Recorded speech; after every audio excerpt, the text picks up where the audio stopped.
조금 전 북한이 금강산과 개성공단에 군부대를 전개하겠다고 밝혔습니다. 주무부처인 통일부는 어젯밤 긴급 입장을 발표하고 유감의 뜻을 표명하는 등 대응책 마련에 고심하고 있습니다. 통일부에 나가 있는 취재기자 연결해보겠습니다. 손영 기자. 네. 북한이 군부대 전진 배치를 예고했는데 자세한 내용 전해주시죠. 네, 북한 총참모부가 금강산과 개성공단에 군부대를 전개하겠다고 밝혔습니다. 또 철수했던 비무장지대에 초소도 다시 진출하겠다고 했습니다.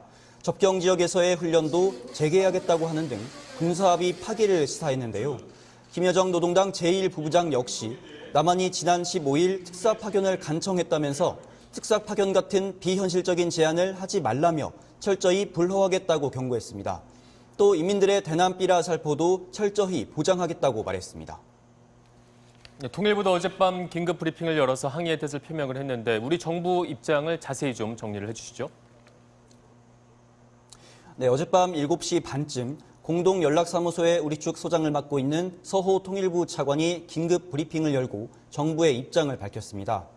남북관계에 있어 전례를 찾을 수 없는 비상식적이고 있어서는 안 될 행위로 이에 깊은 유감을 표하고 강력히 항의한다는 내용이었는데요.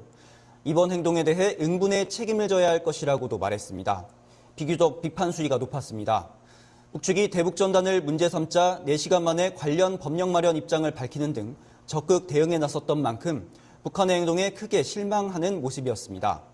연락사무소에 대한 북한의 언급이 최근 반복되었던 만큼 우리 군 당국은 연락사무소의 폭파 장면을 감시체계를 통해 실시간으로 관측하고 있었습니다. 정경두 국방부 장관은 폭파 직후 곧바로 대북 감시 및 대비태세를 강화할 것을 지시했는데요. 특히 개성공단 건설과 함께 후방으로 물러났던 북한군이 다시 전방으로 배치될 가능성에 주목하고 있는 것으로 알려졌습니다. 아직까지는 병력 이동이나 서해 해안포기지 포문 개방 등의 특이 동향은 관측되지 않고 있습니다. 네, 당분간 남북 관계가 더 악화될 수밖에 없을 것 같은데 우리 정부가 준비하고 있는 대응책은 어떤 것들이 있을까요?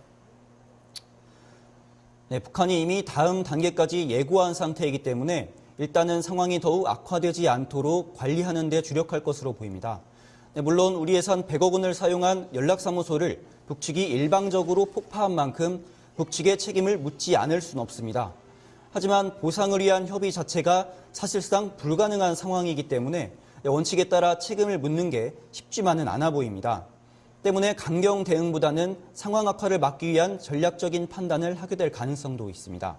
일단 통일부는 폭파 직후인 어제 오후 3시 40분쯤 개성에 위치한 공동연락사무소의 전기를 끊었습니다. 개성공단 기업 비상대책위원회도 오늘 오후 긴급 기자회견을 열고 입장문을 발표할 계획입니다. 지금까지 통일부에서 전해드렸습니다.